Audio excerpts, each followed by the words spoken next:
Year 2025 is coming to an end. It is almost December. Organizations are now more focused on the projects that will start in the new year. People are very excited and relieved because now they have AI. The data security teams are also looking forward to address their long pending pain points. One of them I would mention, which is my favorite, that is combining data loss prevention platforms and insider risk management platforms. Thankfully, vendors have already taken initiatives, and I would mention about two vendors particularly. One is Cyberhaven, and other is Nightfall AI. Especially the Nightfall AI, they have provided a new product or maybe a component of a DLP solution that they call Nix, and they call it AI Copilot for DLP. It's a very different solution from the conventional or traditional DLP solutions, which were more focused on the content. This thing is more focused on the context of the data.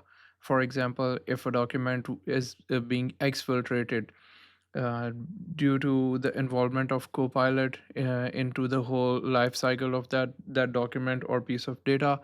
Now we have the information how this data was created, where it is most frequently used, and when someone is trying to exfiltrate this data, is it a legitimate business requirement, which is of course infrequent, so people are not very familiar with it, or it's a legitimate mm, um, data exfiltration attempt or a true positive.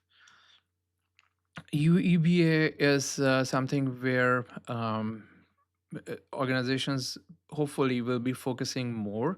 However, the unified adaptive protection is something which is going to be very interesting in the coming year.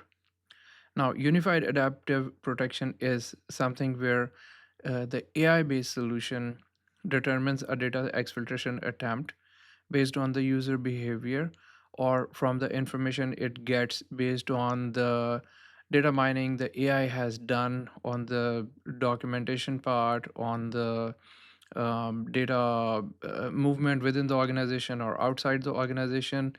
And in case it has determined something, it will create a temporary DLP rule to stop or monitor that kind of transmission. And this will make a big difference in the lives of data security teams because now they will have more data to improve their DLP policies. They will have more visibility inside how the data moves within organization and outside the organization. So I'll keep my fingers crossed and we'll see how it goes.